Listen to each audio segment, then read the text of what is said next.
The Sylvia Likens case remains one of the most harrowing and tragic stories in American history, encapsulating themes of neglect, abuse, and the failure of society to protect its most vulnerable. Sylvia Likens was a 15-year-old girl whose life was marked by violence and cruelty, culminating in her untimely death in 1965. The events surrounding her life and death have left a lasting imprint on the public consciousness, raising questions about the roles of family, community, and the justice system in safeguarding the welfare of children. Sylvia Likens was born on January 3, 1949, in Indianapolis, Indiana, to Lester and Elizabeth Likens. She had a younger sister, Jenny, and the family struggled financially. Their circumstances led Sylvia's parents to place the girls in the care of their aunt for a time, but the situation became more complicated when Sylvia's father was imprisoned for robbery, and her mother was unable to care for them. In 1965, Sylvia and Jenny were placed in the care of Gertrude Baniszewski, a woman who had a troubled past and was struggling with her own demons.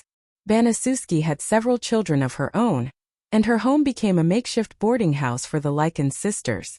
Initially, the arrangement appeared to be a solution for the girls, who were promised stability and care.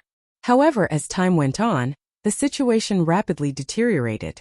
Gertrude Baniszewski, a woman who had been neglected and abused in her own childhood, began to project her frustrations onto Sylvia, seeing her as an easy target. Baniszewski's abuse escalated quickly, fueled by her resentment and jealousy towards the Likens girls, particularly Sylvia, who was seen as pretty and more well-adjusted than her own children.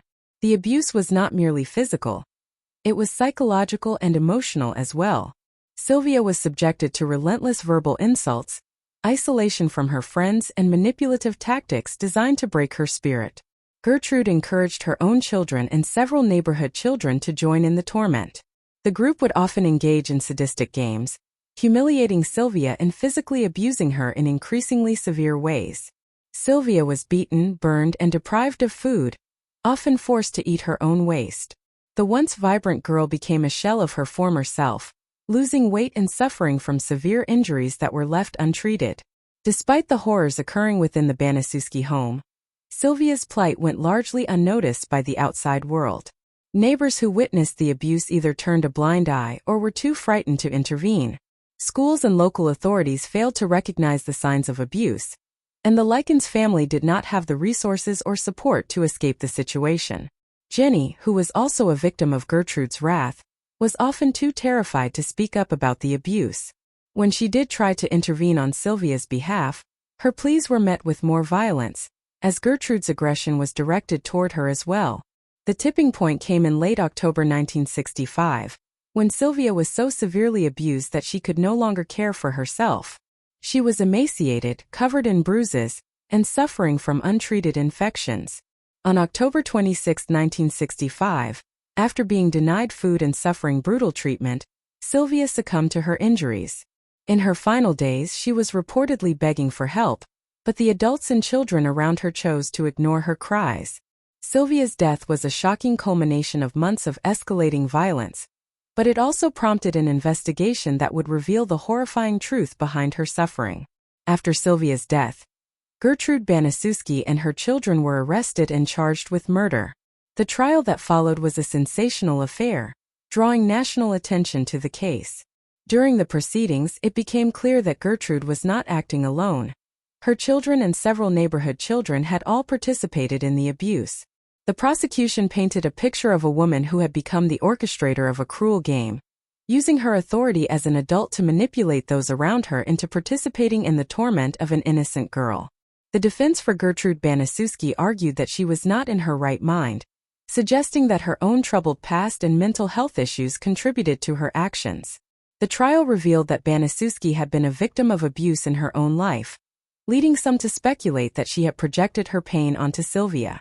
Nonetheless, the jury found her guilty of first-degree murder, and she was sentenced to life in prison.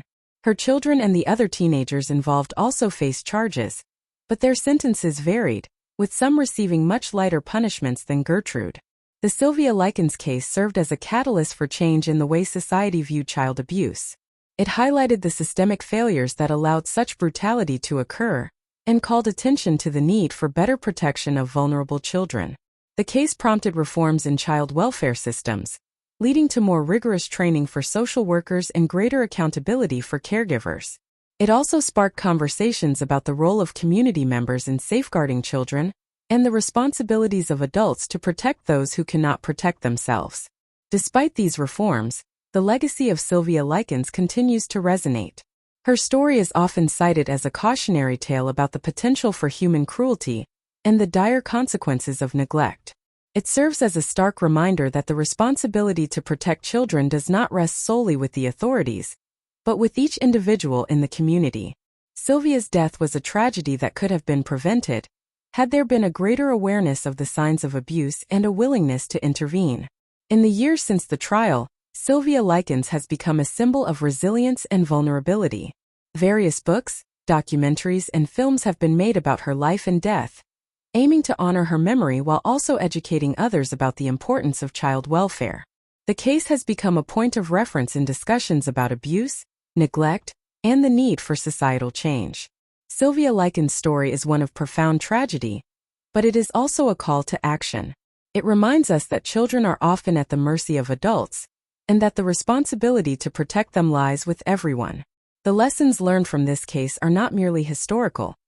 They remain relevant today as we continue to grapple with issues of abuse, neglect, and the systemic failures that allow such horrors to persist. By remembering Sylvia, we honor her memory and commit ourselves to creating a safer world for all children. Thank you for listening to another episode of Loopholery, your go-to podcast channel for quick, witty, and insightful takes on random topics, all in 8 minutes or less. Whether we're diving into quirky facts, exploring weird loopholes, or just pondering life's strange questions, we keep it short, fun, and engaging. Perfect for curious minds on the go. Like or subscribe, and get your fix of unpredictable knowledge bites.